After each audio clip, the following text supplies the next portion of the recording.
Hello, you beautiful people. This is Gary Horne, and this is the NWA. It's a podcast celebrating the past, present, future, history, legacy, and tradition of one of the greatest pro wrestling entities of all time, talking about the National Wrestling Alliance. And today, I am not alone. It's the big debate. We're here. I am joined by Robert Stinson, academic, educator, assistant principal, huge NWA fan. Robert, am I missing anything on you? Oh, man, you gave me – that's too much. And we're also joined by our special guest. He's a contributor to Pro Wrestling Illustrated, which is why he's here, and we'll talk about that in just a minute. But he's also a former WWE magazine editor. He's also the author of Pro Wrestling FAQ and the upcoming biography on The Sheik, Blood and Fire. It's Mr. Brian Solomon. Brian, welcome. Thank you, Gary. Thanks for having me, and hello, wrestling fans. Guys, I guess we'll start off and loosen up here a little bit. We'll talk about how this came about. So I can give you my perspective, and if anybody would like to jump in, feel free. But I was on Twitter one day. I believe it was like the 2nd of April, and the PWI, and I should have traced this back, and this is me not doing my due diligence, but I should have looked back as to why they announced this. But for some reason, the official PWI Twitter account announced that, okay, we recognize the following titles as world championships. And it was WWE, it was AEW, it was New Japan Pro Wrestling. I believe him. I can't remember if I'm missing anybody there. Again, I should have had the tweet. But yeah, and so yeah, it was.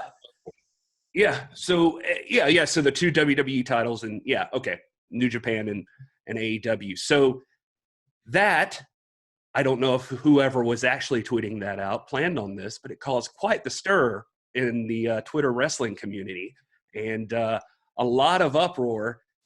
Some from me because of this guy, the NWA, and some people. I mean, fair is fair. There were arguments for Impact. There were arguments for Ring of Honor and other companies. But that's the gist of it. We got into a discussion, and Brian and I happen to know each other from his past. He's done a little bit with the Psychotronic Film Society, my other podcast.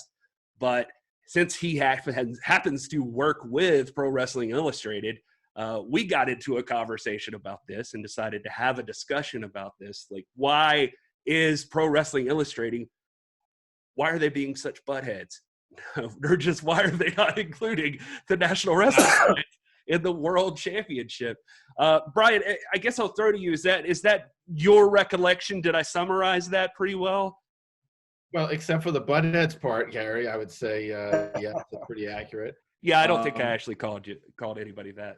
No, but I have a little background on that if you want, on like how that got created and why and all that. So first of all, and I just want to say a few things about what PWI is, because I think sometimes with newer fans or younger fans or fans that are strictly internet wrestling fans, right? The phenomenon of wrestling magazines sometimes is not as something that they're as well versed on. But to a lot of fans, Pro Wrestling Illustrated is, kind of like the arbiter, the independent arbiter of wrestling. They've been for 40 years the most respected. I mean, now they're kind of the most respected independent, meaning like not published by any one wrestling company, independent wrestling magazine out there. And they're the last survivor. And they've done that partly because, they're respected within the industry. They're published by a group that's been around since the 50s and 60s, even publishing wrestling magazines. So they've been around a while. And I can tell you, for example, like their attitude towards this is, I spoke to the editors because I'm not, I don't 100% speak for Pro Wrestling Illustrated, right? I'm a contributor. I have my own thoughts and opinions. I don't always agree with what they're doing, but I kind of touch base with them to see what their perspective on this is.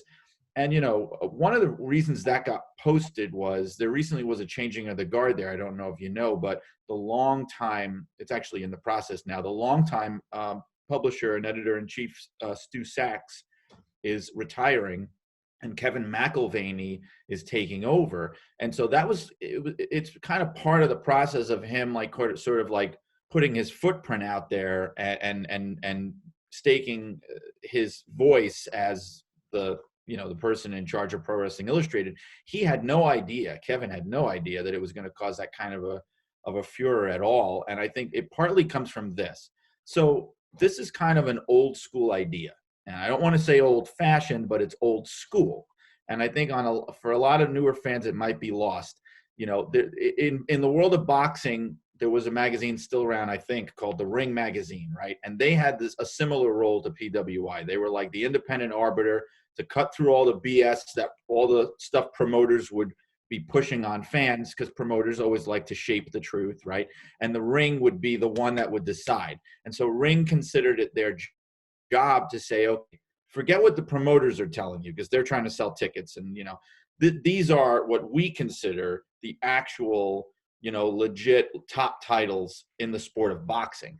And so Pro Wrestling Illustrated came from that mindset back in the day of trying to clear up the title picture and trying to say, all right, every promotion in the world is going to say our champion is the world champion, but who are the ones that are the closest to truly representing the top of the industry, the best of the best? And it's always been something they've done as almost like a service to fans. That's really kind of the way they look at it. But I think that there's a newer breed of fan that doesn't really care so much about kind of like clearing up the title picture and determining like who are the most legit world champions. Like, in fact, I think a lot of younger fans prefer having as many world champions as possible, whereas in the old days, fans would long for the time when there would be only one true world champion at the top of the sport. And that point of view may not be as popular as it used to be. Not to denigrate any other titles, because they just had a great article about Tessa Blanchard and what she's done in Impact. But just to say, yes, these are great accomplishments. These are talented wrestlers. These are important titles, but they don't make our cut for the top titles in the business. And I hope I'm doing them justice when I say that. Yeah, I think that everything you're saying actually to me makes a lot of sense as far as what they're considering their role to be. I think the big thing that we come to here is that we're not just talking about any other promotion that is announcing their world's heavyweight champion. This is the National Wrestling Alliance. And by all accounts, and I mean, I'm sure you know this, but one of the oldest promotions, or, I always say entities at the intro just because it's kind of hard to explain like what the NWA was exactly originally. Now it is a promotion, but so it just feels a little bit different than, say, just, Joe Schmo out in Iowa who's got a wrestling promotion trying to get their world champion recognized as the world champion. You know what I mean?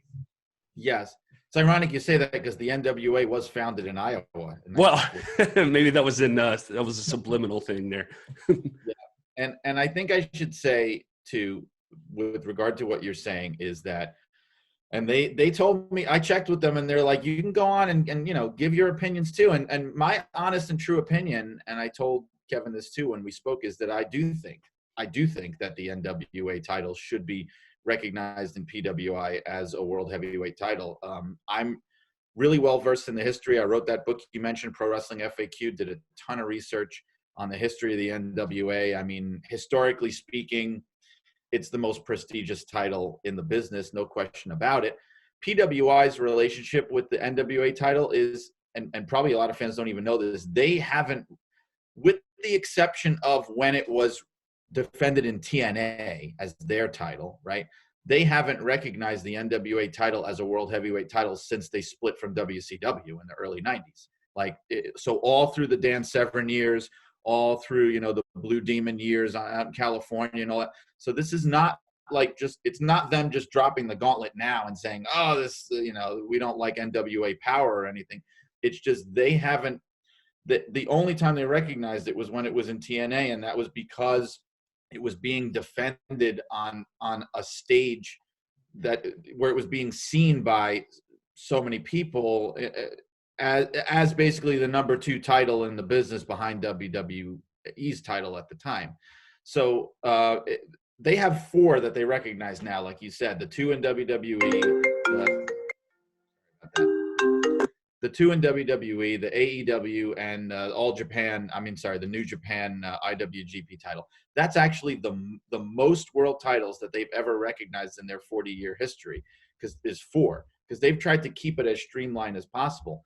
I think based on the history of the NWA and the prestige, and based on the fact that they're now being seen on YouTube, and the audience and the buzz for the NWA is bigger than it's been in like 25 years, I think that's reason enough, personally. But their attitude is that even with the buzz that it's got, the NWA title is still not profile among the average wrestling fan as the other titles that they recognize do. So, you know, I disagree a little bit. I think it should be in there, and I have my reasons, but they have theirs. It's not really much of a debate if you just agree with us, Brian. So. Robert, do you want to jump in there? Sure. I grew up with PWI. I'm from, Georgia. And when I was growing up in the 80s, we had Crockett Promotions. We saw the WWF maybe for an hour on Sundays. Everything I learned about wrestling outside of Crockett country and NWA country came through PWI. I remember growing up, they recognized 4 championships. It was the WWF title, the NWA title, the AWA title, and the World Wrestling Council. I remember Carlos Colon holding that title for so many years. And then something huge happened. It was about the time that Stan Hansen ended his run as the AWA champion. The PWI stripped AWA of its world title status, and that was a big deal. I'd never seen that happen. I mean, for years and years, from 1977 to 78, all the way up to 86, 87, I've been reading PWI. I'd spend my allowance on it, and I just, it seemed weird to me that AWA wasn't a world champion, but the rationale made sense. They'd gotten an ESPN contract for a while. They were airing content and shows on there, and then all that stopped. And then, of course, Larry Zbyszko, I think he was the champion when AWA lost its status. It just wasn't being pushed, and it didn't have that credibility anymore. And so for many years, the NWA, I think after the split with WCW, probably was in that boat too, where, it was used as a gimmick. It was used as a gimmick in the WWF. They made some comebacks that never really gained traction, didn't have the same feel. But I think it's different today. It's different today, especially when if the criteria for being recognized as a world champion is the quality, is your viewership, your quality of your talent, and the stage that you're on. AEW is given world title status for every reason that NWA should be. You've got the viewership. Of course, now we're not owned by a multi-billionaire, but we've got sound financial footing, and we've got a large viewership, and the quality of talent involved in the NWA, I think, ranks right up there with the WWE and AEW. And if we're talking about what casual fans and the readership of PWI, I think most casual fans, you've got a lot of like intelligent fans that study it that will know New Japan, but at least here in the States, most of your fans aren't really familiar with New Japan per se. Not to denigrate New Japan. I love New Japan. I think they're absolutely right to recognize that championship. But by all the criteria that were just mentioned, I mean, NWA meets every single one of those and even more in some cases. Well, I think, Gary, I didn't want to interrupt you if you were going to. No. You go ahead.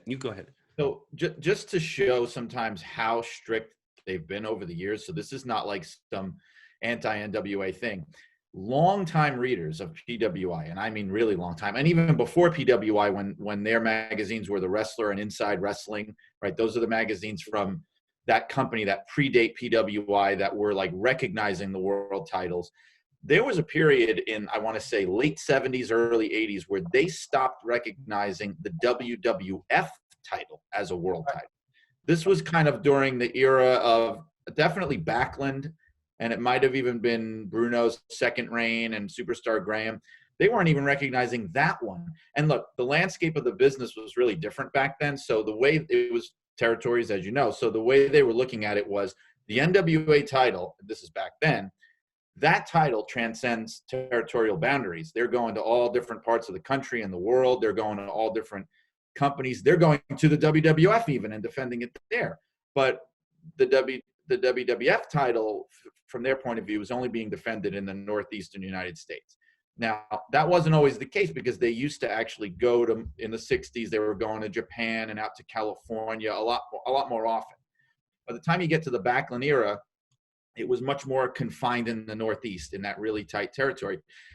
And by the standards of that era of pro wrestling, they were like, this is not a world title, because unless you live in the Northeastern United States, you're not even seeing this on television, which is pretty true. So, I mean, they're kind of strict about it.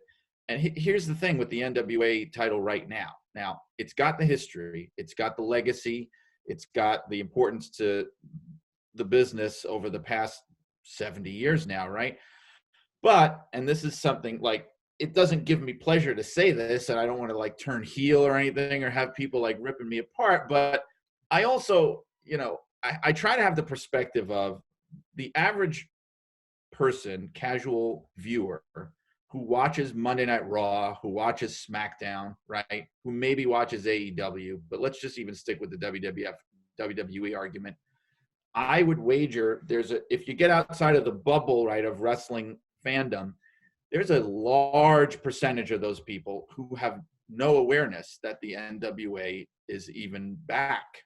And I know this is terrible, but it's true. They may not even know what it is because of their age and how long they've been. You know, if you're 25 years old and you've been watching wrestling since the Attitude Era, right, you may not have even heard of the NWA. And so I think that's part of the thinking that goes into decisions like this. So when you have a publication like PWI, I don't think you let the casual observation be a determinative factor. I mean, because let's be honest, your casual viewer in the WWF has no clue what New Japan's about. They have no clue. True. That's true. So I would say more of them probably are aware of the NWA than New Japan. You know, I don't know that to be a fact. That's just anecdotal, just in my crowd of people that I associate with. But if we're talking about, you know, if we're saying that to be a world title, you have to have, and maybe the criteria that the PWI establishes is different, but to say that you have to have the quality of talent, NWA has it. You have to have a historical pedigree. AEW does not meet that because they really literally are just upstart. They've got money and they've got some big names, but they, you know, I don't know that they've defended the title globally yet.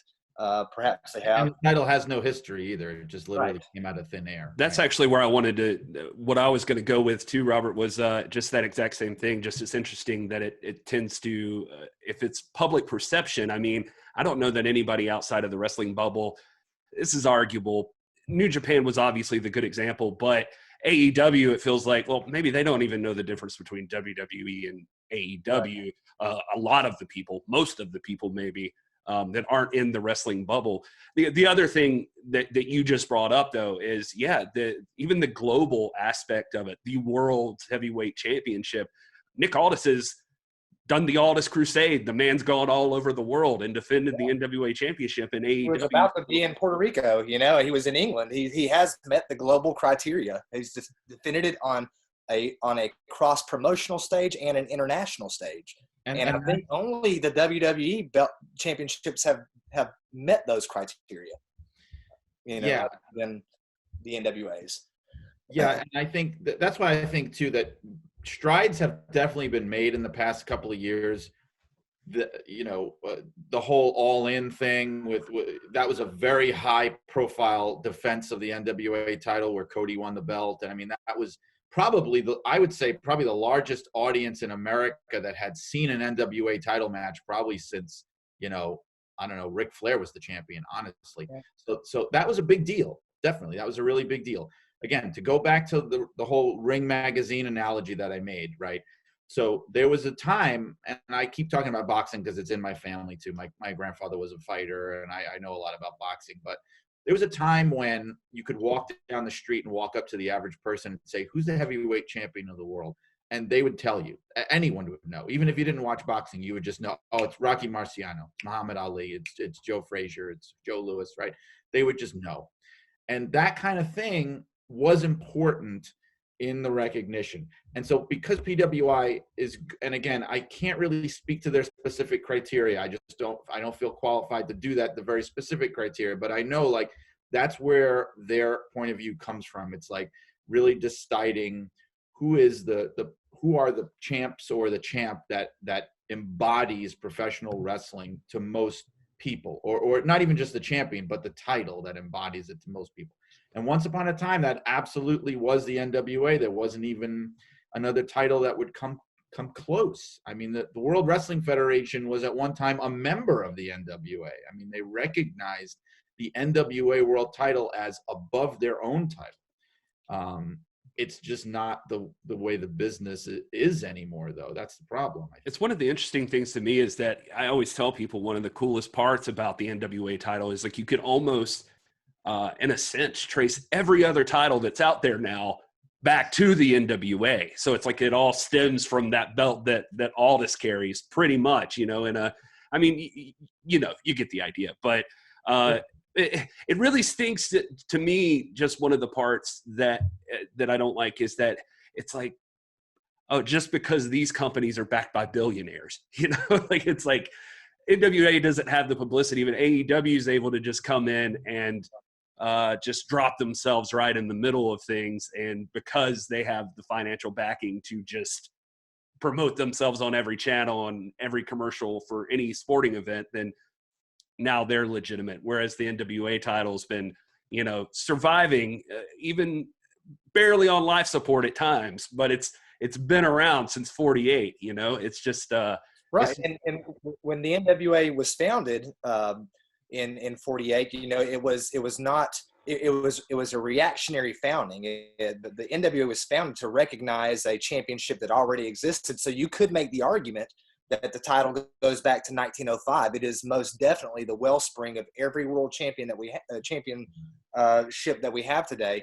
And you're absolutely right, Gary. I mean, the only argument the AEW, don't get me wrong, I like the AEW. I like Chris Jericho. I like John Moxley. I think they put out a great product. But the only argument they have for being a world championship caliber promotion is it's got billions of dollars. That's it. It's backed by billionaires.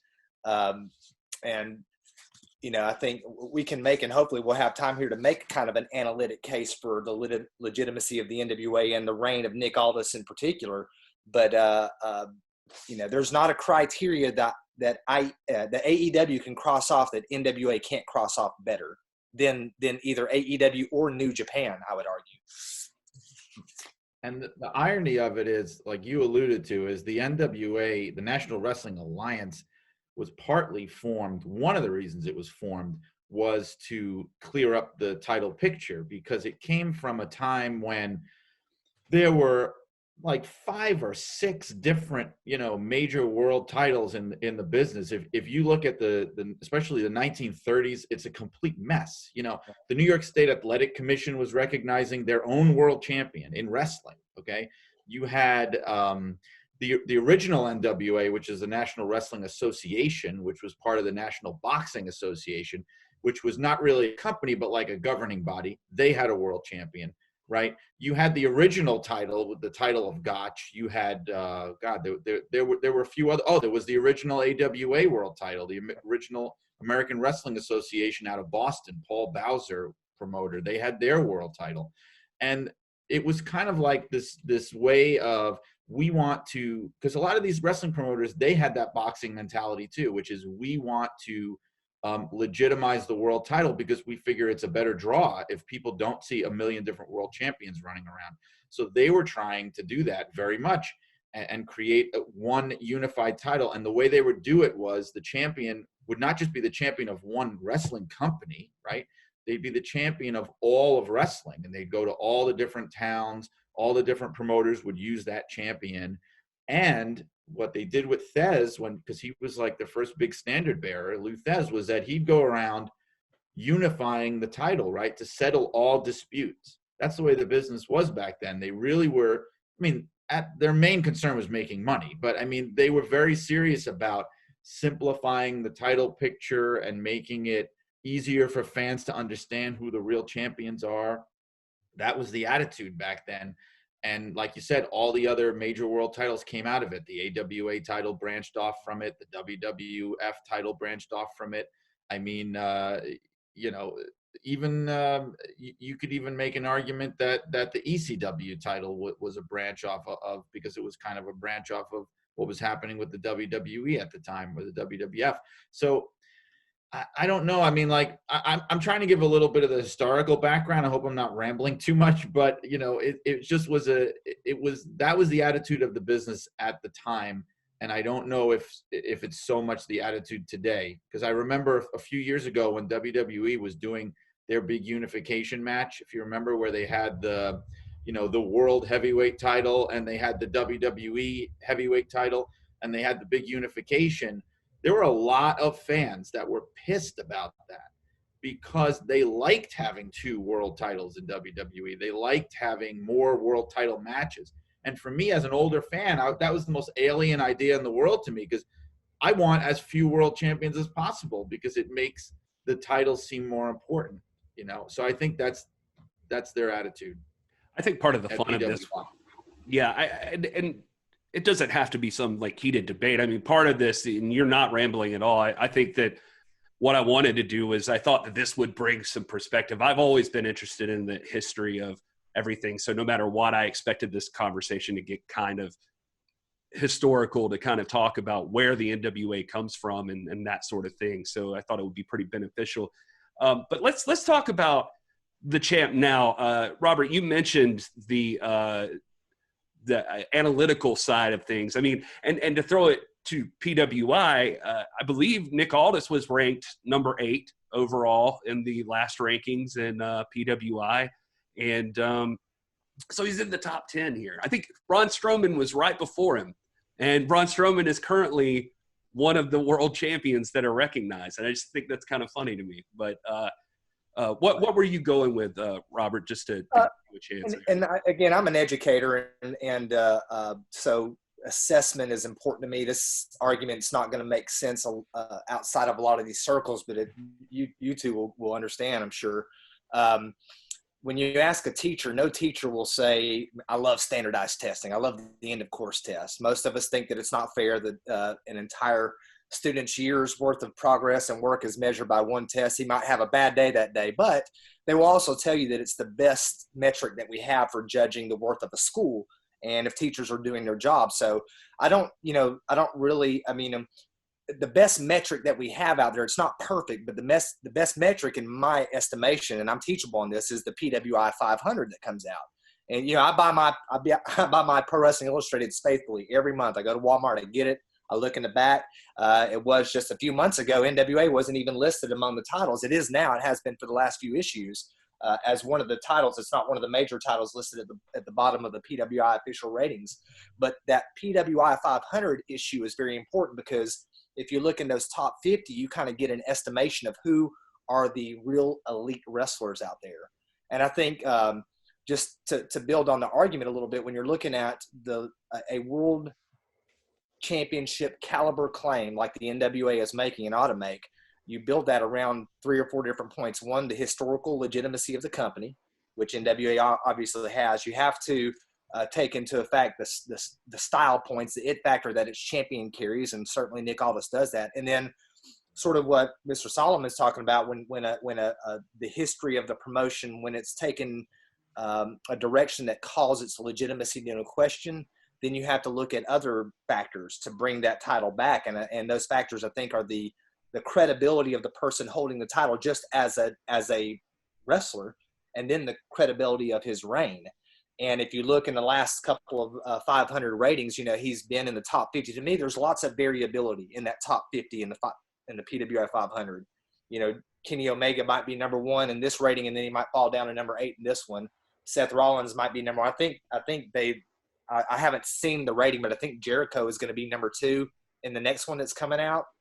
He's not even in the 500, and that's because he was inactive. I get that. But the point is, in that top 50, Nick Aldis is right in there as being one of the elite. He was number 42 in the 2019 count. Then you look at just the legitimacy of him as a wrestler to elevate the NWA brand. not that Tim Storm didn't do that. He did a great job of doing that. But Nick Aldis has beaten everybody who's anybody. He's beaten all the marquee players. He's beaten AJ Styles. I think he is one of only 2 men to make Sting submit. He's beaten Kurt Angle. He's beaten Bobby Roode. He's beaten every name prior to his world championship reign to establish himself as a legitimate main eventer. And then you look at his reign, and he's got marquee wins against Cody Rhodes. He did lose it to Cody Rhodes, but he beat Cody Rhodes. He's beaten Marty Scurll. He's beaten James Storm. He's beaten everybody, man. He's beaten Flip Gordon. He's beaten everybody. I always see it amuses me on Twitter. Who's Nick Aldis beaten? I'm like, well, he's beaten everybody he's had to. But when you factor in all those different factors, those different points, analytically, the case has to be that Nick Aldis is a legitimate world championship caliber title holder, and his reign elevates a brand. It's resuscitated a brand that for many years was wandering out there in the wilderness. And PWI is a great publication. It would be to its credit to give it that recognition that it has earned again. I think Nick Aldis has done more as a champion to elevate that title than any champion since Dan Severn, and maybe even since Ric Flair, honestly, like in terms of like carrying it and defending it and just looking like a champion and putting it on the map again. And this is nothing against the other people that have held the title in the last 25, 30 years. Here's where I think one of the issues with PWI and the NWA title over the years, it also stems from something that goes back to the 80s, which is that, in that time period in the 80s, Jim Crockett with Jim Crockett Promotions worked very hard to basically, I don't know if it would be too far as to say it, to almost erase the history of the NWA and make it appear as if Jim Crockett Promotions and the NWA were the same thing. And I think that caused some harm, because I think you have a whole generation of wrestling fans that grew up just thinking that the NWA is only Mid-Atlantic Championship Wrestling, basically, and that it was nothing beyond that. And because that was something that I think was a response to the WWF branding themselves so well. And a lot of promoters thought, well, we got to start using letters because everybody's using letters now, right? So Crockett made it this thing where it's like, this is the NWA. The NWA is, Ric Flair, Magnum TA, the Four Horsemen. It's the Midnight Express, and whereas the Crockett Promotions was only one member of the NWA, but they were by that point the most high-profile member by far, right? By the mid '80s, the territories were in shambles, and they were kind of like holding the NWA up. But I think because of that, what happened was Pro Wrestling Illustrated, and this is as someone who was reading it back then, I think they sort of fell in line with that idea, meaning that Crockett Promotions is the NWA. And so therefore what happened was when it became WCW, right, it's WCW/NWA, and they would even talk about it that way a lot in the magazine, NWA/WCW, right?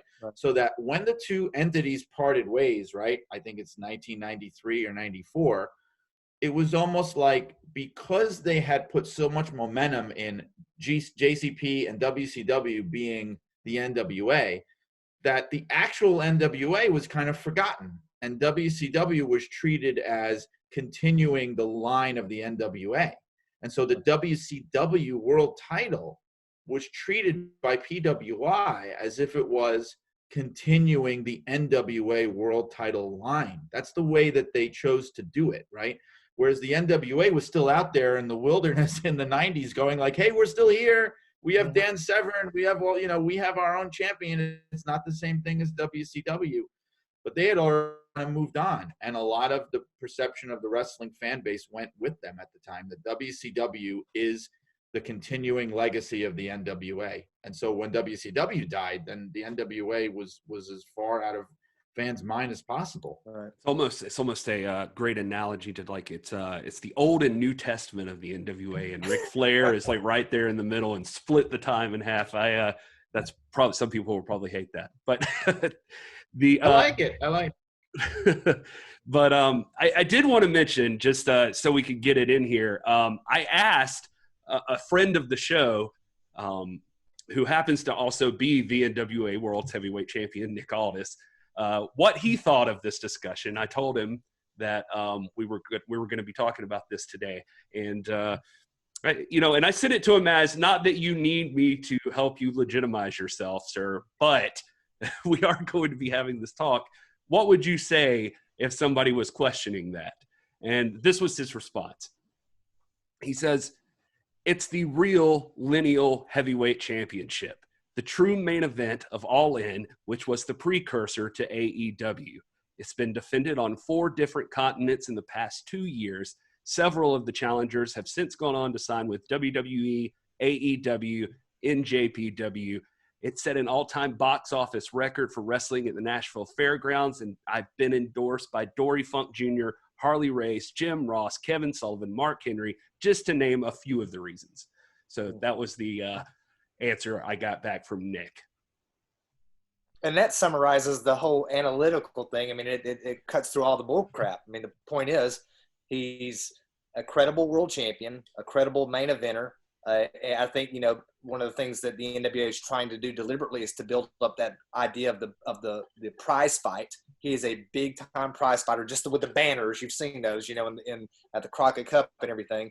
But he's beating everybody. He's beating everybody on a global scale. He's selling out arenas. To me, I think, maybe your 9 and 10-year-olds out there who are just watching Raw and SmackDown. Yeah, they might not know, but your wrestling fans know who Nick Aldis in the NWA is, more so than New Japan, and so Nick, who am I to try to improve upon what Nick Aldis said? He said it perfectly. He's the real world's champion. And, linearly speaking, I think that's the strongest argument, because it does have that history. There's no denying it. I mean, yeah, you'll even have people out there that will fight you on that. And they'll say, well, it's not the same NWA. It's not the same thing.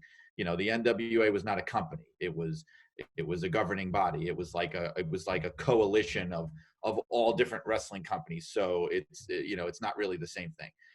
And I sort of get that point of view, but I mean, linearly speaking, you can trace this title back. There's no question about it. And if you wanted to, I think, Robert, I think you were saying this before, you could even trace it back further than 1948, because that's what they loved doing. Like Sam Muchnick and the original NWA promoters, they were all about trying to tie it back to Frank Gotch and George Hackenschmidt, even though it's a little kind of like, it gets a little twisty and turny in the 20s and 30s. And you can, if you want to, and I have gone back and done it, like, you can look and see, okay, does this really fit? Who beat who and who beat who and who beat who? You can do it at least back to, you can't really do it to Frank Gotch, because Frank Gotch retired as champion. He never lost to anybody. He gave up the belt when he retired. And there were a couple of years where there was no champion. And then in 1913, I think it was 1913 or 15, there was another champion crowned, Joe Stecker, who was like considered the heir apparent to the throne. You can tie the NWA title definitely back to Joe Stecker in terms of like winners and losers. Gotch, it's a little trickier, but I mean, that's splitting hairs. The title definitely has the richest history. The NWA title has the richest history, and almost every other title comes out of it. You can even argue the AEW title, in a weird way, comes out of it because of All In and because of the Cody connection, right? I mean, that's a shaky connection too, but it's got the history. But I just don't know, with Pro Wrestling Illustrated and with a lot of people, I don't know if the history is enough. That's the thing. So let me ask you this, Solomon. And I know you speak for yourself here, but what will it take then? Because I think for the last 2 years, NWA has done everything required of it, everything asked and more. It under promises, over delivers, and it's delivered the best product on 4 continents with main event caliber stars. It's doing so on a national and international audience through YouTube. Yeah, it's not on network TV, but it's YouTube. It's got huge viewership. What is it going to take? At what point does PWI say, you know what, this is not the same as Ring of Honor. This is not the same as Impact. This is a world title being defended by a quality world champion on a global stage, and we ought to return the status as a world championship. What will it take? And if I could, real quick, Brian, jump in here. One thing that's interesting to me too is that I get, for popularity's sake, like perspective, like just who can see these companies. Yes, NWA doesn't have as much visibility as AEW or WWE, but one of the interesting things when you go to an NWA show or you see some of the popularity that it has, are these people are coming out of the woodwork that haven't watched wrestling in forever. So between the time that WWE and WCW, went under and WWE took them in, a lot of people just fell off the map.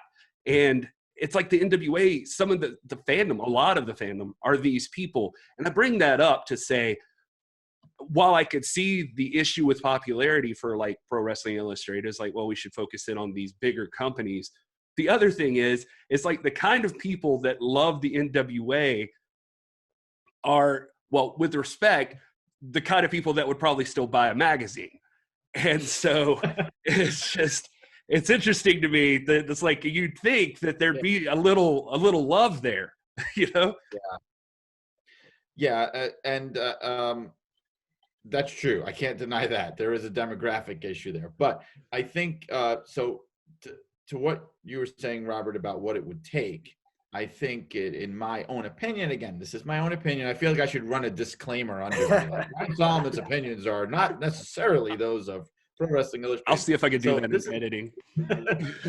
This is because I enjoy contributing and I want to be able to keep contributing. But here's my personal opinion on what it would take. So in the old days, like we were talking about, when the magazine was newer and was just starting out, and the idea back then was, where is it being defended, right? How far is it? Is it just the champion? Are you just the champion of a wrestling company, or are you actually defending it far and wide? And the NWA title met those criteria.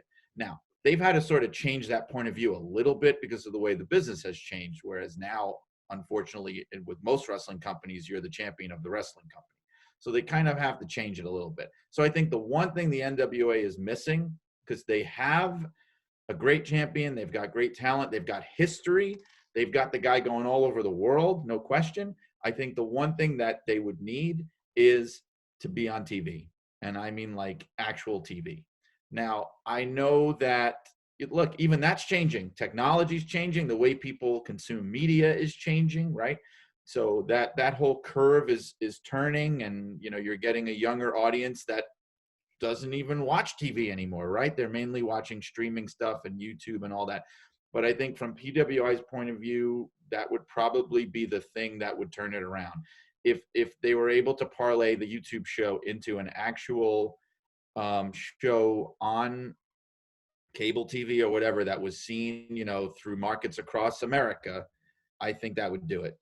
So what channel? That's what did it for Ring of Honor. That's what did it for Ring of Honor. And I don't even think I don't know if they don't still recognize the Ring of Honor title. They didn't mention it in the tweet, at least. That's right. But they used to. And what channel do we find New Japan on? And well, okay. So I think that the whole thing with New Japan is they're trying to think not just from an American point of view. So because it is seen nationally in Japan and it is seen in other markets. They were on Access TV for a long time there until Impact kicked them off. They were being seen on cable TV in the United States. It may not have been a major cable channel, but they were being seen. So I think, and I could be totally wrong about this, and if I am, Kevin, I'm sorry, but I do think that the Ring of Honor title was at one time recognized, and I think the TV thing was what made the difference. And I know that definitely is what made the difference with TNA Impact for sure.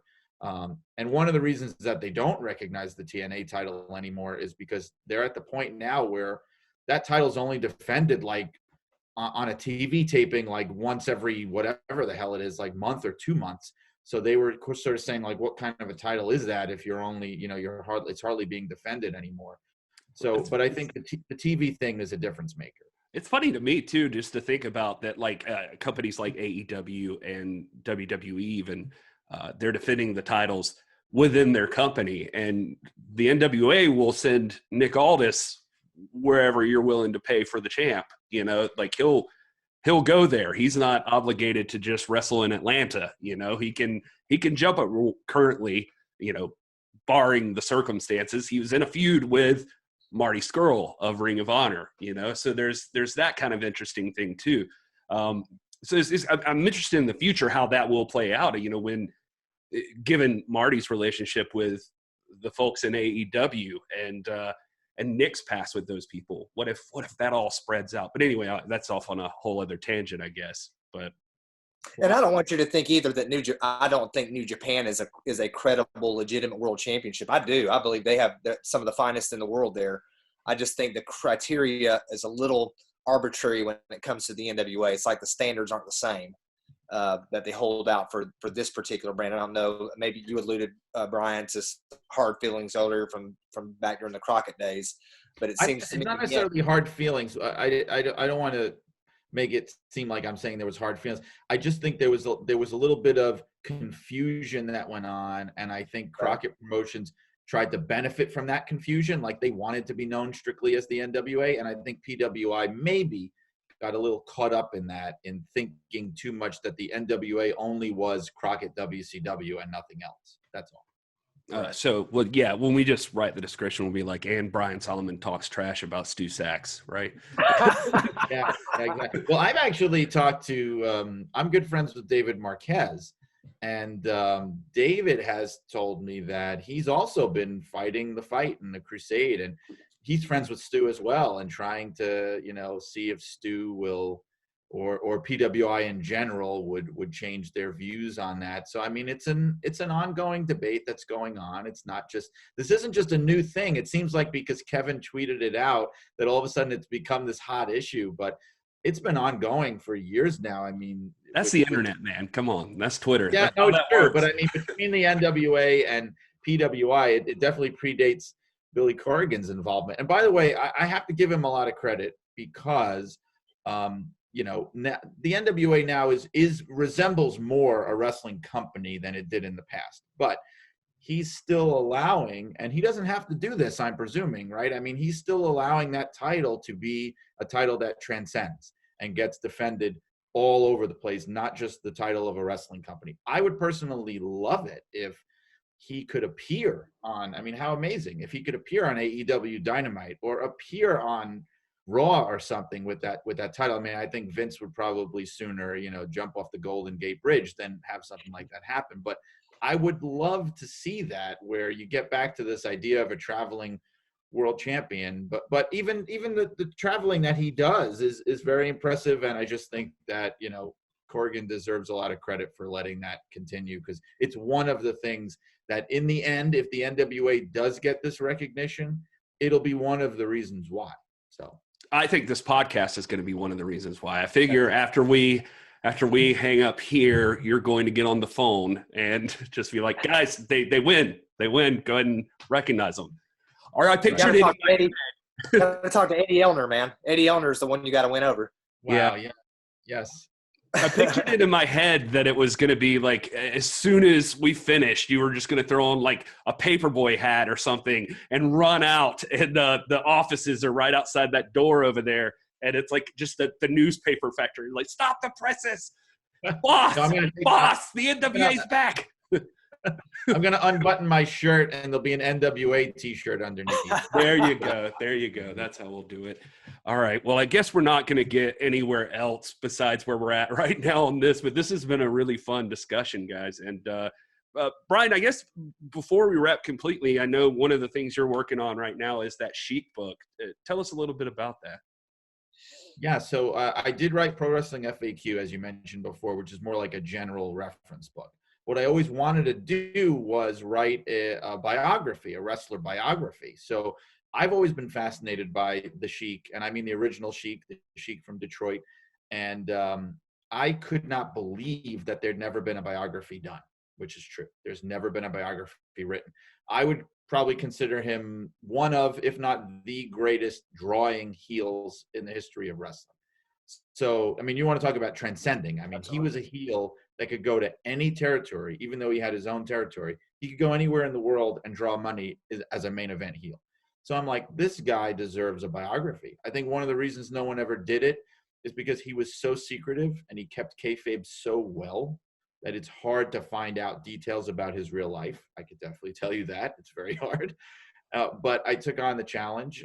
ECW Press is publishing it, so a lot of your listeners probably know about them because they are the preeminent, one of the top publishers of wrestling books right now. So I'm just psyched that they agreed to take the project on, but it's going to be called Blood and Fire, The Unbelievable True Story of Wrestling's Original Sheik. And the plan, although every plan has been thrown out of whack right now, but the plan has been that it was going to be published next year in 2021. So I'm hoping to still hit that mark. I mean, my work on it is still continuing through all this. I'm doing the research. I'm talking to all the people. And you mentioned Kevin Sullivan. I talked to him. He was great. He was the hugest Sheik fan on the earth. I've talked to Terry Funk, Tommy Dreamer, all kinds of people that knew Sheik and worked with him. Rob Van Dam, who's going to be doing the introduction to the book. So I'm excited about it, and I hope that people will give it a shot. Even if you never heard of the Sheik, which is unthinkable, but if you never heard of him, right, this would be a great way to find out about the greatest heel in wrestling history. Do you have any idea of release on that or anything right now? Well, like I was saying, I think originally I would just kind of vaguely say 2021, only because my manuscript is due in November now. Okay. And then it has to go through everything else, photography and pre-production and all that. But I think everything's been kind of slowed down with what's been going on. So I'm hoping to still keep to that 2021. It may be late in 2021, but I don't have a specific date yet. Okay. I just want to make sure we nailed that down if you did. But Brian, how does everybody find you? You're very insightful, very knowledgeable about wrestling. You do video updates for PWI a lot too, I've noticed. And so how do people find you on the internet? Well, I just started doing the video editorials for PWI, and I've been contributing more and more to their stuff lately. And I'm on the PWI podcast, actually. I'm the co-host with Al Castle of that. But I'm Brian R. Solomon on Twitter. I am Brian Solomon Author on Instagram. Also, another good way is on Facebook. If you look up Pro Wrestling FAQ, that's where I put most of my wrestling related content too. So that would be a good place that people could go. Perfect. And Robert, you, sir? I appreciate it, man. Enjoy the talk, Brian. Great. Enjoyed it, man. Great debate. Great discussion. Advocate for us, man. We need your voice. Well, I'm being as political as I can be here. We'll see what happens, right? Yeah, that's it. That's it. We'll take it. I'll take that as a win. That's how we do things here. Robert, thank you for doing this for real. I know a lot of NWA fans know you from online, and you and your family and your lovely question mark outfits and all that stuff and the content you're putting out. But tell people where they can find you just in case. I'm on Twitter at rstinson4. I'm on my YouTube channel is Table Talk. We do a lot of. I'm a dad. I'm most importantly a dad. I'm a wrestling fan and a teacher, but I love being a dad, and we do a lot of Table Talk videos and Gary Horne inspired Piper's Notes. Actually, Jenny Horne inspired Piper's Notes, which Gary will be appearing on here in the next couple of weeks. So fan reactions, that kind of thing. So just a lot of things with my kids, but I'm trying to raise my daughters to appreciate pro wrestling. I was on NWA Stranger the other day, and I communicated that my brother and I growing up, it was really the Crockett Promotions and the NWA and the Atlanta Braves that really raised my brother and all. We had absentee parents, had a great childhood though, because of the NWA and because of the Atlanta Braves. And this is important to me. Every important lesson I learned in life as a youngster came from the Four Horsemen, you know, so. It turned out all right. So a little sentimental bias there. All right. Well, I am at This Is Gary Horne on all the social medias, and the podcast is at the NWA Pod, everywhere you can find podcast stuff and social media stuff. Thank you guys again for doing this. If you guys like this at home, let us know. Let Brian know that we appreciate him walking into the Lion's Den to represent somebody that he maybe doesn't even necessarily share the full opinion with. But we do appreciate that. And as always, thank you so much for listening, everybody.